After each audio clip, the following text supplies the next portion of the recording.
Oh, hey, I didn't see you there. I'm only joking. My first video, yeah?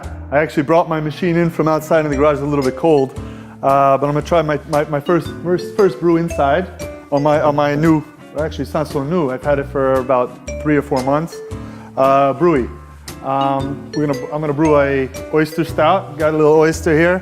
Was at some party and some guys gave me a bunch of oysters. Stinks, but should be good.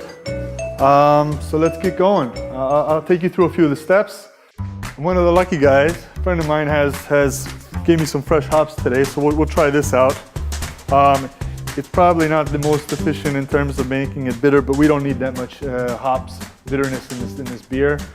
And what I'm going to do is actually I'm going to boil it, all of them, for 60 minutes. So we're going to use all 4 hop cages and just put it in for 60 minutes. I'm actually not going to. It's almost impossible to put shells into these things except for 1 or 2. So we'll end up putting that into a bag in the last 10 minutes or something like that. There are a cascade hops. They're quite aromatic, quite good compared to the fact that he made them in his backyard. Comes across quite well. I grind it in my garage. It's easier if I put it in a bucket before I put it into the mesh bag.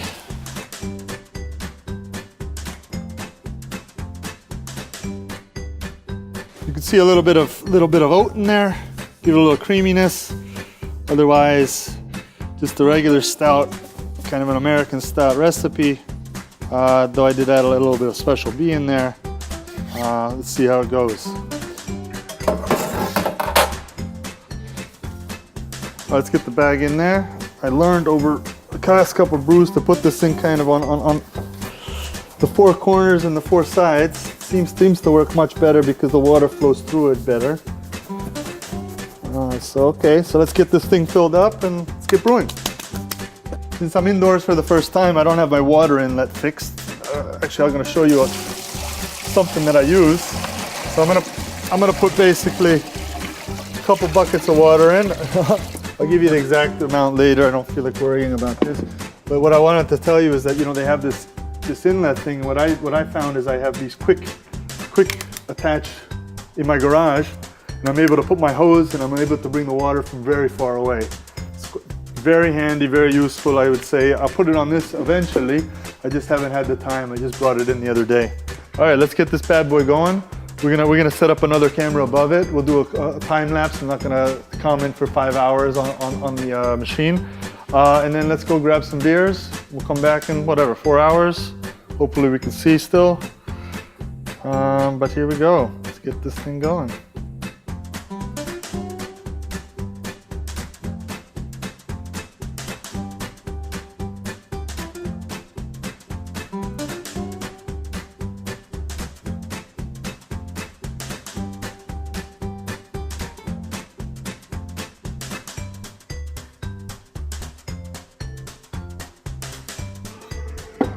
Okay, so we got about 10 minutes to go. Gonna throw the shells into a bag.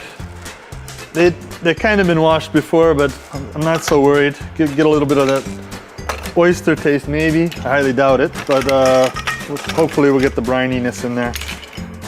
It's about 30, actually it's about 25, 26 shells.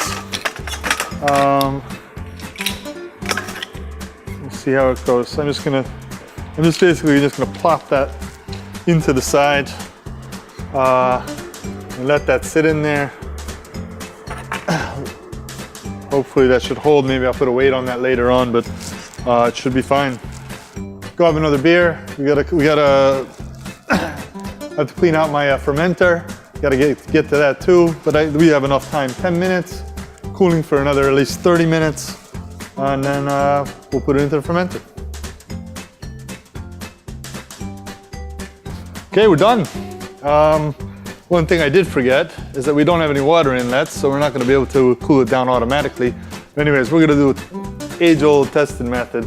Take it hot, stick it into the fermenter, leave it overnight. Next day, pitch the yeast. Should be fine.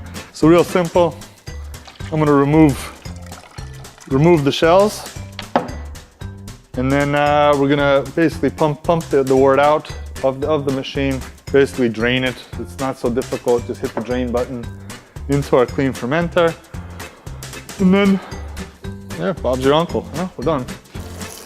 I don't find it so important as most people do, but a lot of people are a little more professional than I am, I guess. The reason I drain it all, because at the end of the day, I use a secondary fermentation, so I stick it into a secondary. I use it into glass. Some people go straight from here right into the bottle. I take it another thing. I try to clean it all out as much as possible. If I had filter, I filter it. So 7 days in the primary, and then about 5 to 10 days in the secondary. We're done. So I guess all we got to do is stick the top on. Give it a little snap. Actually, kind of disappointed I don't get to show you the cleaning of the system, because I think that's the best part. The rest of it, I could care less. I think it cleans itself. Anyways, so we're gonna put it away for the night, and add our yeast in the end. I'm gonna try to do a couple more of these videos. As I say, it's the first time. My friend behind the camera, say hi to him. We'll say hi to him later. Anyways, we're gonna try to do a couple more of these. Yeah, I'll try to do. I usually brew every couple weeks. Let's see what comes out of it. Till then, have a good day.